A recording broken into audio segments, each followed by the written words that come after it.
Millions of frontline workers keep our economy running and are provided with the latest technology to do their jobs. But digital adoption, especially by frontline workers, is really hard. This is Frontline Innovators. We explore how to overcome challenges and achieve success when we empower our essential workers. I'm Justin Lake. And I'm Gene Signorini. Together, we speak with experts who are leading the way and driving digital transformation to the front line. This podcast is sponsored by Skillful, on a mission to help frontline workers learn and use the technology needed to succeed in their jobs.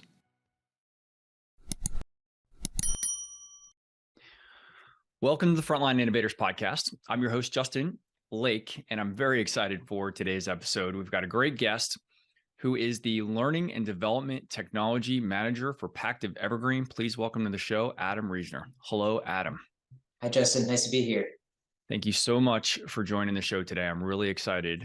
We had a great prep call going back a couple of weeks, and I'm looking forward to bringing some of those insights into our audience today. So let's start off with the same question that we always do. What do you see as the biggest challenge facing the deskless workforce today?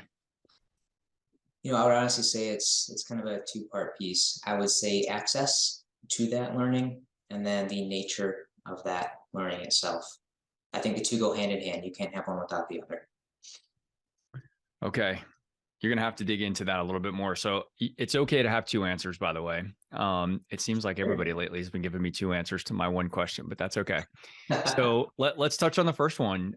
Let's just get into that a little bit. Access to that learning. What do you mean by that?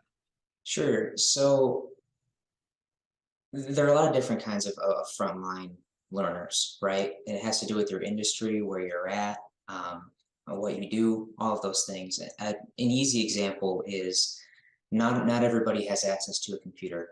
And with all the recent, push within the world really for digital transformation, digital shift, digital focus, digital mindset, future mindset, growth mindset, a lot of people take that to mean we're getting computers everywhere and our learning needs to be world-class by putting it on a computer or making our staff watch a movie or an interactive piece. Well, when you have and depending on your workforce, for example, like in healthcare, it's a great example, right? Nurses and CNAs don't all have designated PCs. There may be a nursing station, there may be a computer on wheels, there may be a workstation, but those computers are used by multiple people for multiple things. Being able to put a learner in front of the medium that your learning is formed in, so they can then consume that learning, could be a challenge because they may not have access to that medium. On the other end of the extreme, if it is a learning task that is maybe low frequency but high criticality or high complexity, those are often done face-to-face. And a computer is not a great idea. But in the corporate HQ, for example, yeah, everybody's got a computer, but do you know where your training room is? I'm sure you do, but some places don't. They don't have those resources. They don't have trainers. They don't have facilitators. And it ends up being something like a video, which is trying to cover a huge complicated skill set, where it would have been more efficient just to sit down with somebody and show your team something. So I think that's the first part.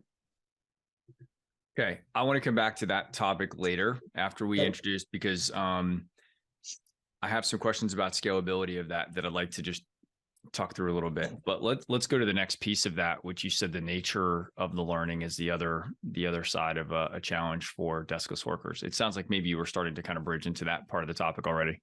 Yeah, so I guess we'll keep going with that analogy then. If you have a workforce which carries out like all the frontline workers that are building like airplanes, right? Like our new fighter planes or high complex pieces of technology, they're not built on an assembly line. Certain parts of them I understand, but your workforce is very highly skilled and they're carrying out very complex tasks that are not the same from case to case to case.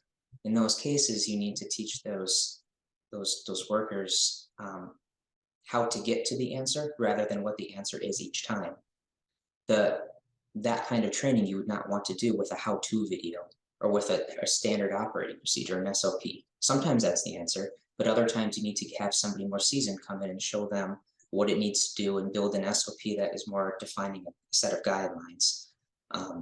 So I think that the second part is you have to make sure that your training modality it fits the need. Not everything needs to be a face-to-face training. Not everything needs to be a video. Not everything needs to be an SOP. But there's a time and a place for each one of those things. I love that. I think that's those are already some great, fantastic points that we're going to come back to, because I want to explore both of those areas a little bit more with you. Before we go down that path, let's give the audience a little perspective on who they're hearing from, a little bit about your professional journey and what's led to the role that you're in today. Sure. Well, it's kind of an interesting story, but I guess everybody's how they got today is not what they thought they were going to be doing as a child, right? That's true. So my background is actually in healthcare, in nursing. I'm a nurse by trade. Shortly after that, I got into the medical device industry and invented and patented a couple of medical devices. And because they hadn't been out there before, we needed to train our sales force on how those things worked and what they did, and teach the project managers about what they were used for. And my role kind of evolved into traveling around doing in-servicing for nurses and doctors and sales teams and sales reps. And I thought, hey, this is fun. I enjoy being a facilitator.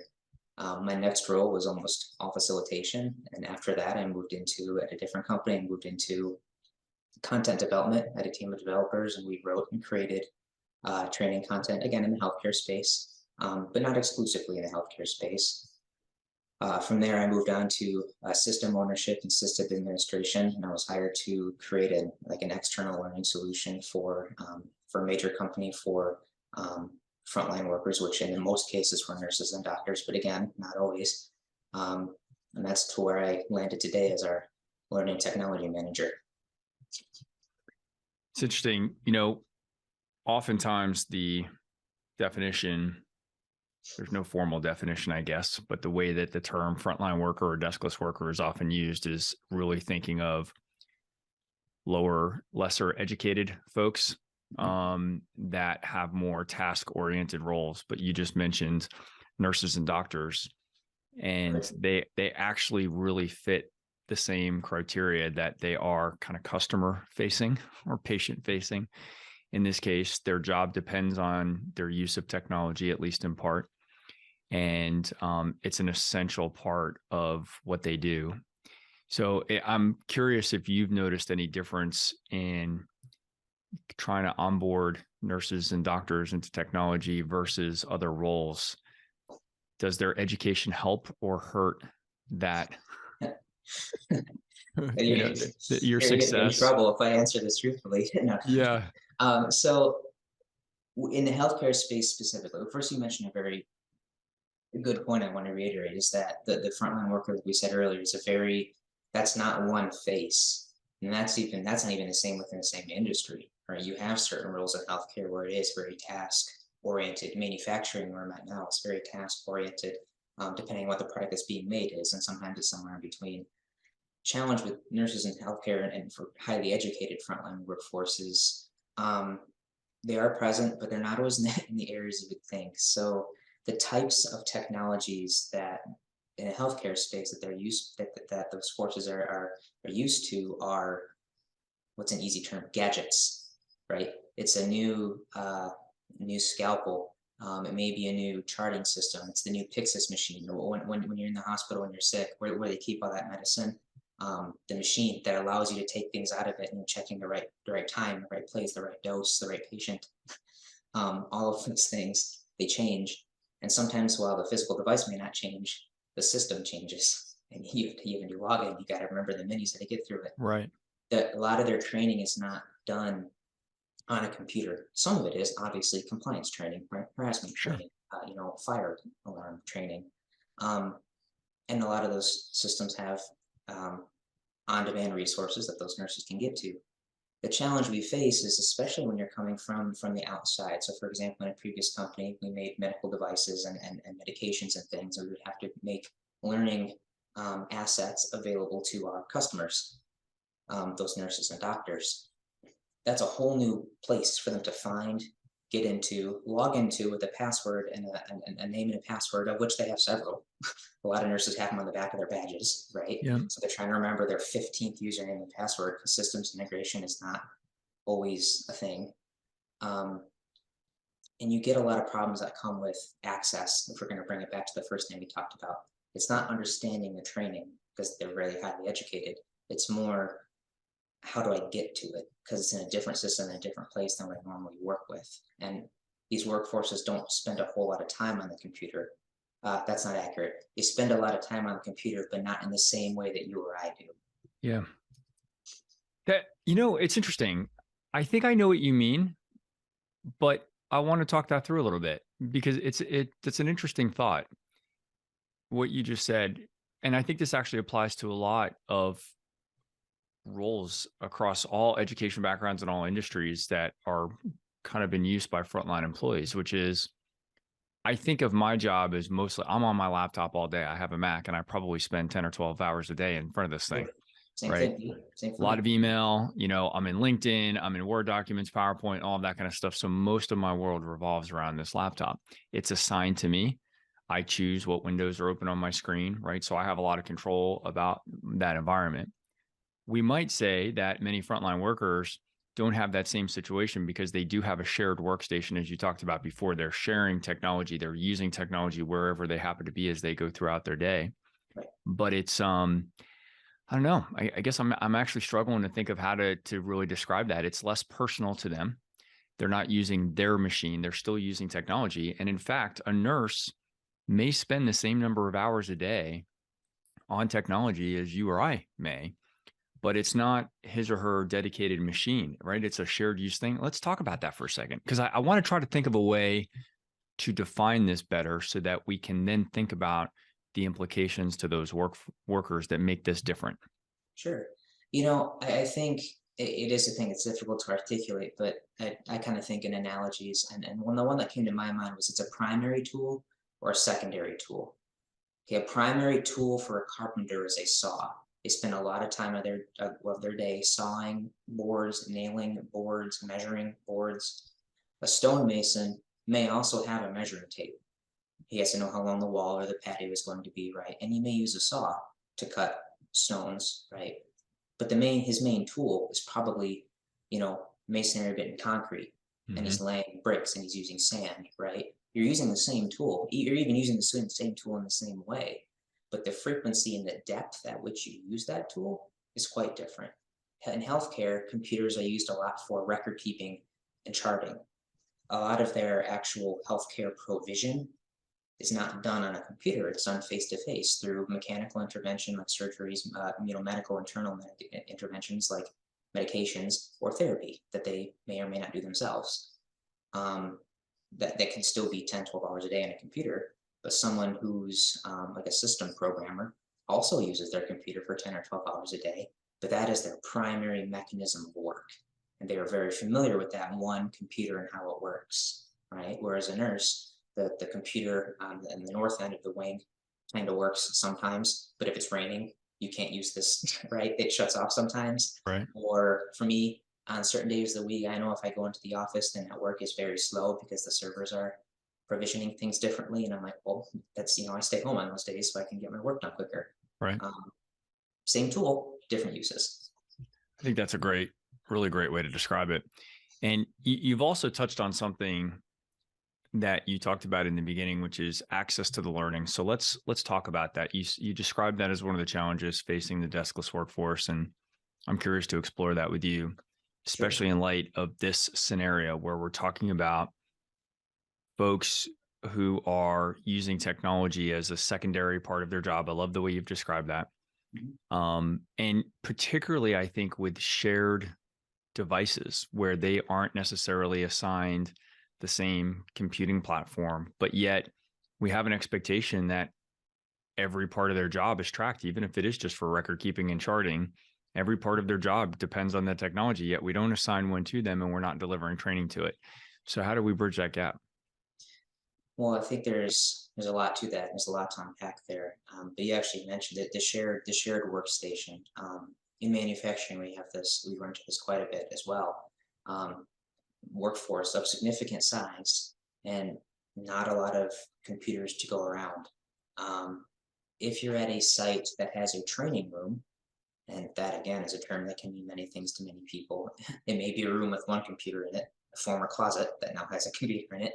It may be a whole, university style auditorium with 10, 20, 30, 40 computers in it.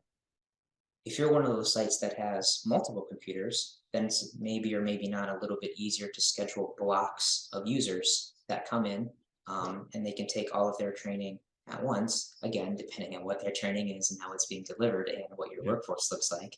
If it's an hourly workforce, then sometimes it's difficult to get them in, and because you have to pay them for the time that they're there, right?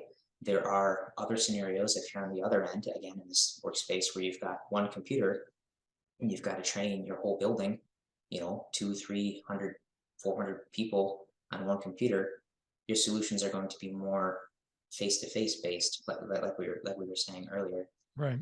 One of the challenges that isn't often considered, at least not right away, and not by all stakeholders, although people in the IT world I think tend to recognize this, is when you have, in my experience, is when you have a shared workstation, the way your company has set up your workforce plays a huge role in this. If every worker has like a UPN ID or an employee ID or an email account, even if the worker doesn't know that they have an email account, that's going to drive, like if you have, it's called a thin client, but like so like Adam goes to this computer and logs on. Now the computer knows, okay, show him all the Adam stuff on this computer, and there I can access my version of the LMS or any of my whatever day-to-day workflows I use. I have to log into that thin client before I can log in to my other stuff, right? Those logins often require unique identifiers, and certain state laws or certain companies don't always want to use employee IDs as unique identifiers.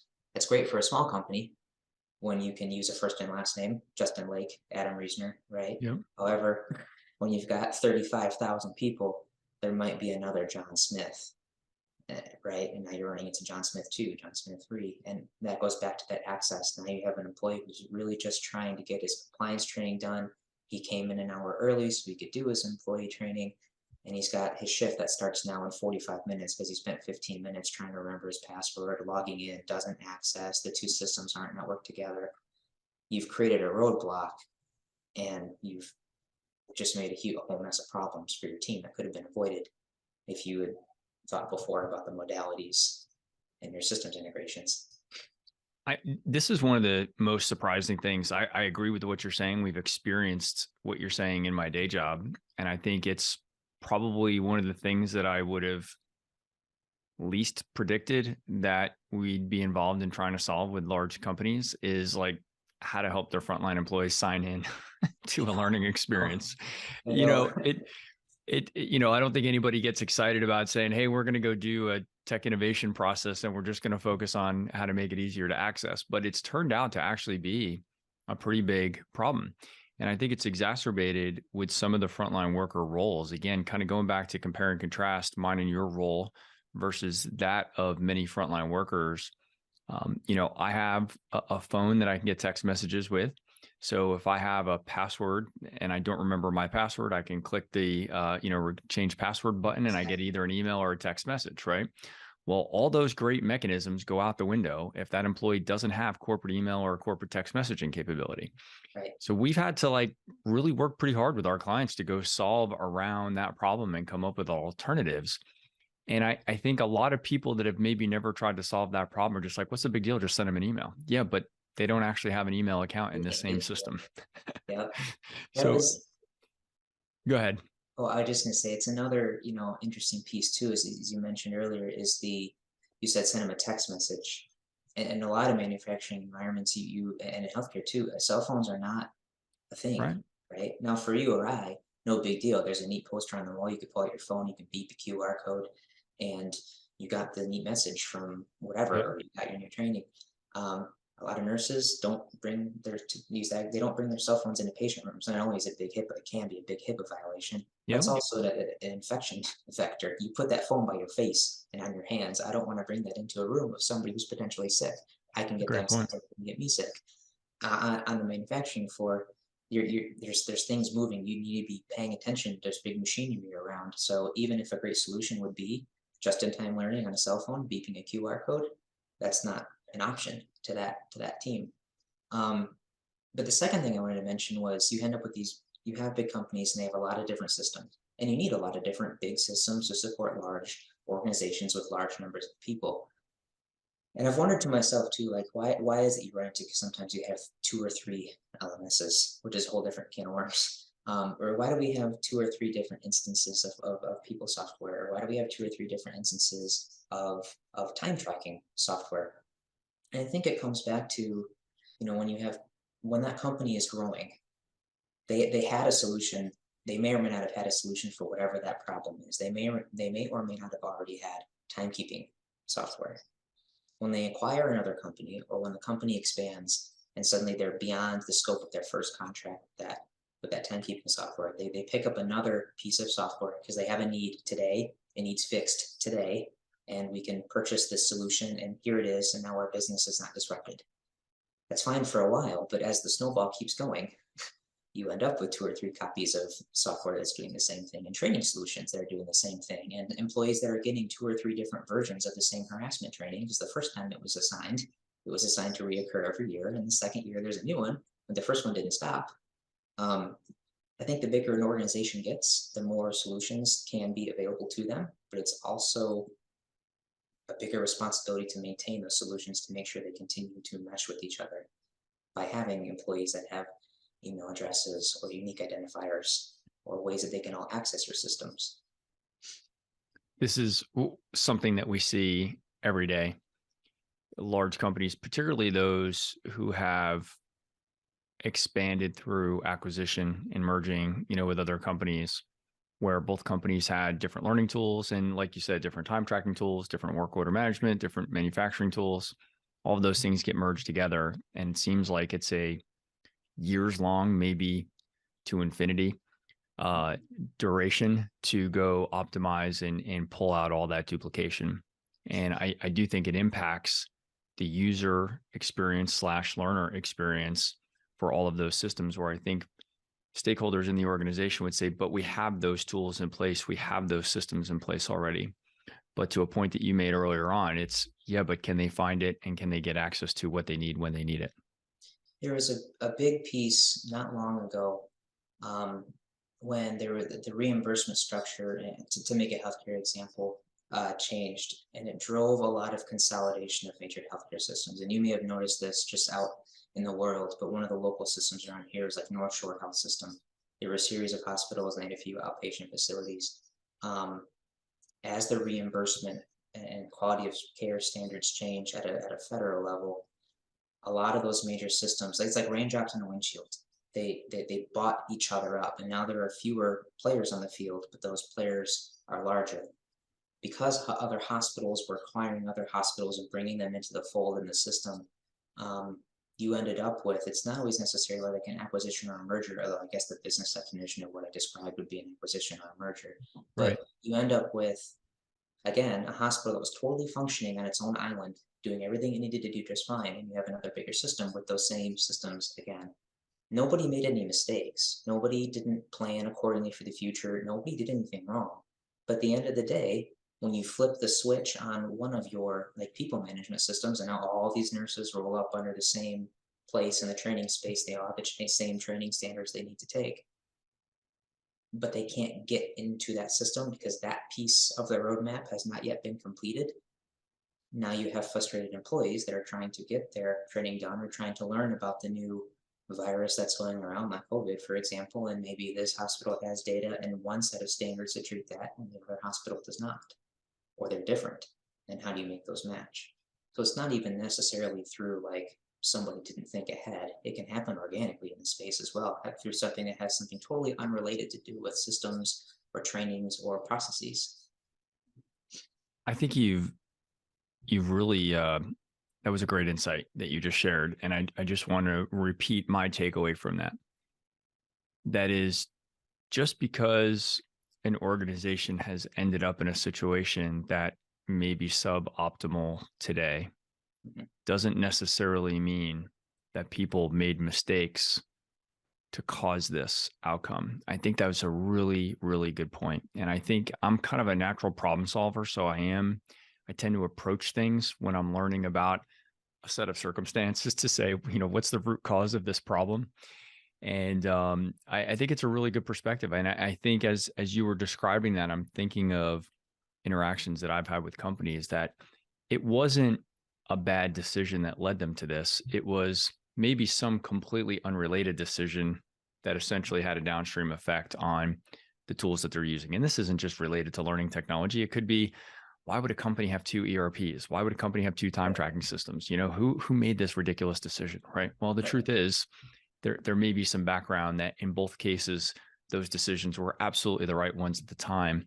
And then through a series of events that happened in the universe, they now look silly in hindsight. But that's a really good perspective, because I do think that a lot of what holds us back sometime inside large organizations, and I know some of our audience will appreciate this, is that whether we want to admit it or not, there are a lot of politics involved in trying to solve problems, because there's a little bit of protectiveness about, well, this is why we did that thing in the past, right? So people are digging their heels in because they may have been involved in that previous decision. And so they're digging their heels in, when in reality, we need to kind of hit the reset button and say, okay, if we were going to solve this problem today going forward, what would that solution look like? What do we have in place today? And what do we need to modify now to make that better? Right. And I think too, a big piece of that, just like we said, even if it was no one's fault or whatever it is, the issue exists today. We still need to train our workforce. We still have to get product in boxes and out the door. We still have to get the sick people well. We still have to distribute these medications or these pumps or whatever it may be. Great, we have a problem and it's no one's fault, and great, good. That hasn't fixed the issue that I'm still facing today. So how do you come up with a solution that doesn't create a third issue that you will run into 5 years from today, right? And to keep the cycle from repeating. And I think that piece involves a lot of, I think something we mentioned earlier was kind of digital, I guess it's referred to not always, but as digital transformation or scalability rather. When you implement your solutions, leave open pieces. I don't mean leave gaps in your solution. I mean make your solution scalable, so that in the future, if there is a chance that something happens, you can plug other systems into it and not disrupt your workflow.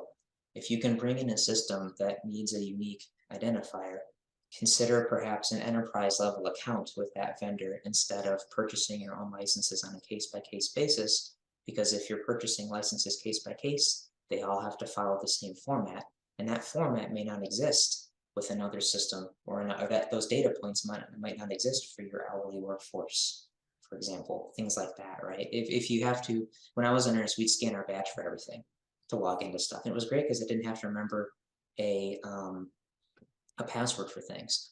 But not all the badges in my facility were the same. They didn't all have the RFID chip in them. So you'd run into cases where somebody, I'm making up an example, but like somebody from maintenance, for example, needed to get to one end of the building, but that wasn't their zone. But they were right there. It's just on the other end of that door. I just need to change that light bulb. I'm 5 feet away. Well, sorry, you've created a roadblock because you didn't scale your systems up and consider that the maintenance team don't have the BP badge. We call them the BP badges. They didn't. The badge would beep as well as the door. They didn't have the BP badges, right? It's things like that that anyone can consider and think ahead of, and just leave open ends on your molecule on your web, right? So you can tack stuff onto it later. I like the way you're thinking about that. One thing I've observed when working with large organizations is there's a tendency, especially if they've had some circumstances that they're trying to recover from, some decisions maybe that have been made in the past, kind of along the lines of what we're saying, right? They're on a path to say, hey, how can we resolve this situation that we're in from a technology standpoint, make better decisions going forward? I've seen a tendency for the pendulum to shift the other direction and to try to solve for every scenario possible going forward. And that tendency has caused, what we would call scope creep in its simplest form, but it's all like the aversion to risk, or in an attempt to mitigate the risk, they're trying to solve for every potential circumstance too far out in the future. And the irony that I find in that is a lot of those same companies would describe themselves as trying to be more innovative, but I think there's a disconnect between innovation and kind of rapid iteration, and then allowing, scope creep as a method for risk mitigation. I'm curious to get your take on that. Yeah, I think there's a lot to be said for at a previous company I worked with. It was very ready, fire, aim. It Yeah. was a very big drive to be first to market with your new medical device or what have you. And it served the organ, in my opinion, it served the organization very well in a lot of circumstances. But in that same vein, you end up with multiple solutions for the same issue. And again, we keep coming back to who's caught in the middle of that, but that frontline workforce, right? There's this new training. It's the best thing in the world. It's the magic bullet. It will get everything done, and you can do all these things right in one go. Okay, it doesn't hook up to anything else that we already have, and the learners cannot get to it. No problem. We'll just make them all accounts. We'll throw a bunch of money at it, and here it goes. We've bought all these licenses. Okay, guys, log in. You're now back to your frontline workforce who's got to go to 3 different places to get their training. And if they don't have, again, making the same point, if they don't have that time to do that training because they just showed up to work half hour, an hour early, they're not clocked in, or they did clock in and they're just trying to get there, but it's not in this system, it's on the other system. Oh, because you bought this one-off solution, it's only on the red computers, not the blue team computers. So you got to walk out of the building, go to the blue team computers. There are a lot of pros to that rapid innovation approach and being first to market and doing things like that. But in the long run, it can also slow you down because your workforce isn't trained on the thing that you innovated to bring yourself first to market. So you have the first prototype, but somebody else beats you to the punch for a production model because they scaled up appropriately and they tackled 1 or 2 issues at a time rather than trying to solve the whole thing at once and burning themselves out or coming up with an 80% solution instead of a 100% solution. Yeah. I think that's perhaps the right answer is to find that balance, because I can see going too far in either direction, being too iterative, just kind of throwing stuff out there, and kind of seeing what sticks, versus trying to overthink and solve for everything to try to get to 100% before you do anything. Both of those extreme scenarios seem to cause either a lot of problems or a lot of delay. And perhaps the right answer is to get to a point, and maybe, the 80% is like get to 80% of where you can feel comfortable knowing that 20% of this hasn't been figured out yet. Right. And whether that is a new technology deployment or whether that's a new learning experience, knowing that it's not going to be 100% out of the gate, but building in time to have a feedback loop and to make sure that we're going back to iterate on that so that we can bring it from 80% to, something closer to 100 over time. I think too, you said something that kind of caught my ear. You mentioned a just-in-time solution. As we all know, in the training space, a just-in-time solution is a quick, short, digestible learning bite that somebody can use to get what they need right then, right there, and off we go. And sometimes that is linked into their training record, or sometimes maybe that training is delivered through another way that's not linked to their training record. In either case, those types of micro learnings is another similar term for a similar idea, which fits into adult learning theory, by the way, when you're on the phase 1 up and the phase 2 up, is a great way to plug those gaps temporarily until you work those new innovative business really solutions into your frontline force. If you have a quick and easy way to deliver just-in-time micro learnings, that answer may be through an LMS, it may be through using your phone or another tablet, maybe it's chained to the wall and you beep the QR code on the side of the machine. It gives you a 10-second video on how to fix the thing you're wondering how to fix, so you keep going with it.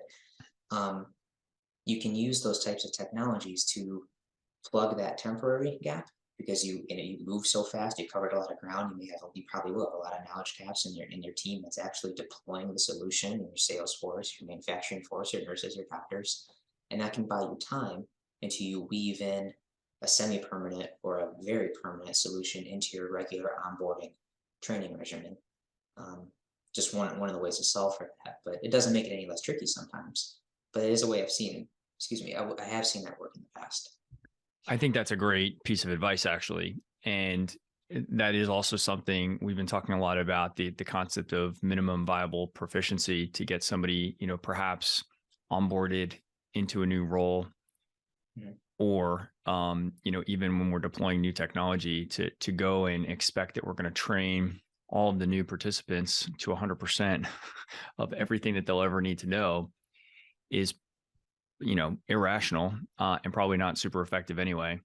But to give them a minimum viable proficiency to get them on the plant floor, the store floor, whatever the case may be, and get them using the technology, and then be able to monitor where they're asking for more help through, those, whether it be a job aid or other micro learning, opportunities for them, and to then fold that back in to reassess what should be a part of the minimum viable proficiency curriculum, so that we're using that as a continuous loop. And I do think that that's something from the outside looking in, and I know I'm idealistic when I say things like this, but looking from the outside in into these larger organizations that are complex organizations to deal with, the probably, if I could summarize, one of the biggest problems that we see is they look for a single answer and then just expect to stick with that indefinitely. Like we don't see a lot of that continuous feedback where there's an expectation that we're going to continue to modify this plan over time.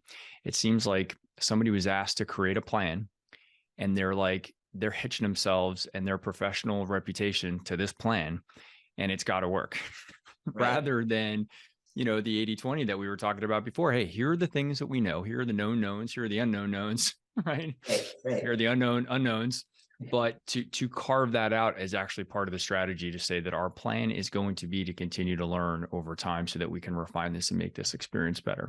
I think a lot of teams would serve themselves, their leadership, and ultimately their other stakeholders very well to be thinking of it more as a continuous improvement cycle rather than just a one and done. Right.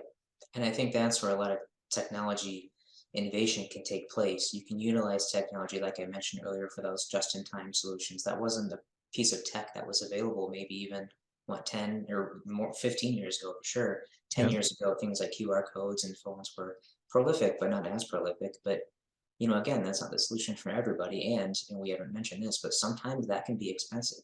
Yep. And so sometimes back to that 80-20, there may be a piece of technology out there that will solve all your problems and make the world a better sunshiny place. However, if it's out of your budget or it's not cost effective for you to train your sales force on this, where's that 80 that you can get to with a nod towards, hey, what are the pieces of this magic solution that we actually need? And what can we ladder up to later?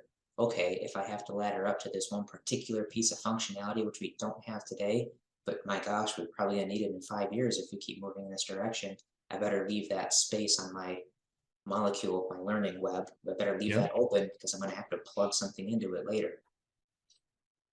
Let's face it, the general public didn't know how to use QR codes until COVID. When the only way we could eat somewhere was to pull up the restaurant's menu on our own phone. That's really what helped, the global society evolve to adopt QR codes. You asked me this earlier, and I about the technological literacy, really, about a lot of people in the healthcare space and health. I didn't want to give a too nuanced of an answer, but in the healthcare space, it's an interesting place, especially now, because there have been a lot of changes in how doctors and nurses are educated, especially in the level of education, and the proficiency of nurses has gone up. I, I couldn't even tell you. I mean, dramatically, probably in the past 20 years or so, their scope of practice has increased. But you still have the nurses that were from the old guard who have all of their knowledge through hand-me-down, learned experiences, and they are very proficient at what they do because that's how they learned it, and that's what's worked for them for the past 20, 30, 40 years. Heaven bless them if they can hang on that long, because that's a long time to go bedside care. That's different than the younger, what I would be considered one of the younger generation of nurses who maybe learned something different or a newer piece of practice. What I learned in nursing school.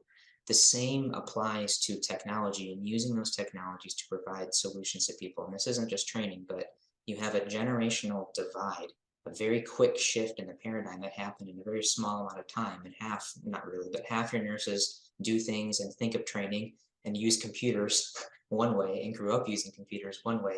There's another group of people that grew up with computers, and they picked them up maybe halfway through their formative years. People my age that started learning computers maybe like late in middle school, very early high school. We had keyboarding classes.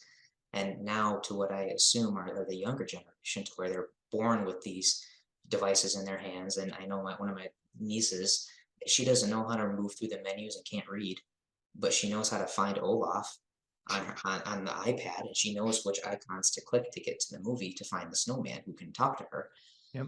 The training solutions and the needs of that generation of learners is going to be quite different than the learners 20 years ago, and I would assume 50 years from now. So getting technology and getting innovative technological based solutions may solve all your questions on paper, but your workforce might not be a workforce that uses technology that way. And that goes back to the primary and secondary tools of the trade, I guess I would say. Yeah, and that actually goes back to something that you said, at the beginning, just the access and the modality. I mean, we have to deal with those multiple generations in the workforce at the same time. So it's not like we just have, I don't even know all the right names, Gen Z or millennials or whatever the heck all the different generations are called, but basically that, people that fit different profiles along that digital competency and comfort range, they're all in the workforce at the same time. So a single answer may not be the right answer for all of those folks across all those different profiles. Even if it is on paper. Yeah. Yeah. You talked about that. I know we're running out of time already, but there was one thing that I wanted to go back to earlier. You talked about just across the range of modalities. You talked in some cases about maybe the best method for just being able to pull up next to somebody and talk them through doing something. And I completely appreciate that, but with reservation that a lot of the organizations that are affected by these technology adoption challenges are large organizations that approach may make the most sense, to use your term, on paper, right? That might be the best modality when we're talking about one-to-one. If I could optimize for this learning experience for this learner, what would be optimized? But in an organization with 10,000, 20,000, 50,000 employees, that doesn't scale particularly well. And when we try it, what we see is massive inconsistencies across the organization where we have, essentially train the trainer to the trainer. It just doesn't pan out. So I'm curious about kind of where you would draw the line about, even though that modality may make sense on a one-to-one basis, how do we kind of take a step back and say, okay, but at scale, that's just not feasible? In past organizations, I've implemented solutions for set groups of learners in the kind of the manufacturing space is what you call it, right? There were some of the products that were being made were very hands-on and were very complicated to make. And we had a workforce it was kind of a unique situation, but the machines that made the product were proprietary. And they're so proprietary that there's no like standard documents or training on them. We've had that same workforce, these old mechanics, and they've been in since like the 70s or 80s. They're mechanical engineers, electrical engineers, guys that have been doing this forever. And they kept those same rules forever because the high complexity of those tasks is keeping these machines online. We ran into a situation to where they're starting to all retire at the same time. Yep. Right? You need a bunch of guys, like, young kids, guys younger than I, and they're like they didn't learn these skill sets in their training or in their schooling. So how do you train these people quickly or give them the ways they can adopt these solutions?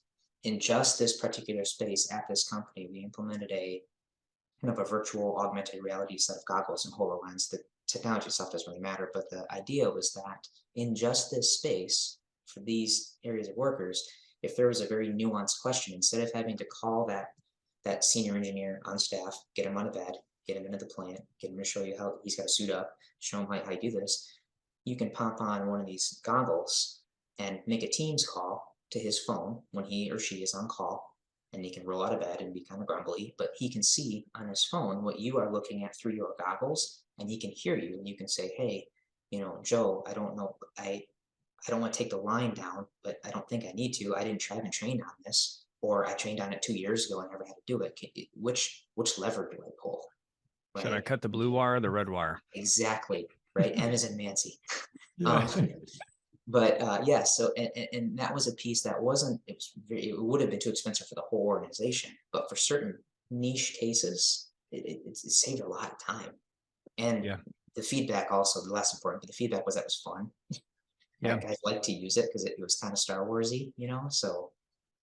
I've heard of that scenario described as like remote expert use Mhm. case.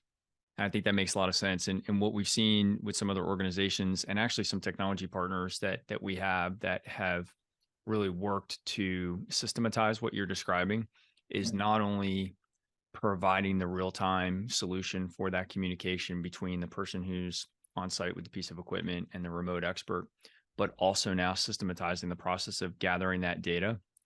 What is that question that's being asked? What is the answer that was given? And then now building content off of that exchange so Yeah. that in future versions of this, you're building an archive. Because what you just talked about, we could have an entire show about the aging of workforce and tribal knowledge in an organization and how to capture that tribal knowledge. And what I've seen is that there's a bit of reluctance by some of those tribe leaders to part with some of that knowledge overtly because that's part of that's currency for them. It's part of it Mhm. gives them some protection inside a big Yeah, organization, right? That they absolutely. know some things that other people don't necessarily know. Right. And I certainly understand and respect that. They've earned that to an extent, but that is also intellectual property that, the company has to harness and find a way to make that transition smooth. And Right. that use case that you talked about, definitely sets the stage for that. So that's really pretty interesting. I really do think we could have a whole conversation about that. That's pretty fascinating. Absolutely. Absolutely. Yeah. Man, this has been a great conversation today, Adam. I knew it was going to go very fast, and it has. We've come up to the end of the conversation already, but I really do appreciate your insights. I really actually one thing I found particularly interesting is just the diversity of your background. Actually, having a background in nursing, Mhm. healthcare is an area that's always been a bit of a blind spot for me. I've never, other than being a patient, I really have no professional experience in healthcare. Mhm. So I'm kind of fascinated in particular about the use of technology and the challenges that are faced. And as we talked about at the top of the show, there's and I may be even guilty of this sometimes. We think of frontline and deskless workers with kind of a certain education background and other, aspects of their profile. But I think doctors and nurses throw a lot of that out the window. They have more education than the average Joe. And yet technology adoption is still a challenge in their workforce, which just kind of reinforces what the theme of this show, which is that technology adoption in large enterprise is a pervasive problem that needs to be addressed. And we need to continue to spend time thinking about it. And hopefully we'll continue to have great guests like you to come on the show and listeners who, want to continue to think on this stuff. So thanks again for your time today. No, thank you. I appreciate it.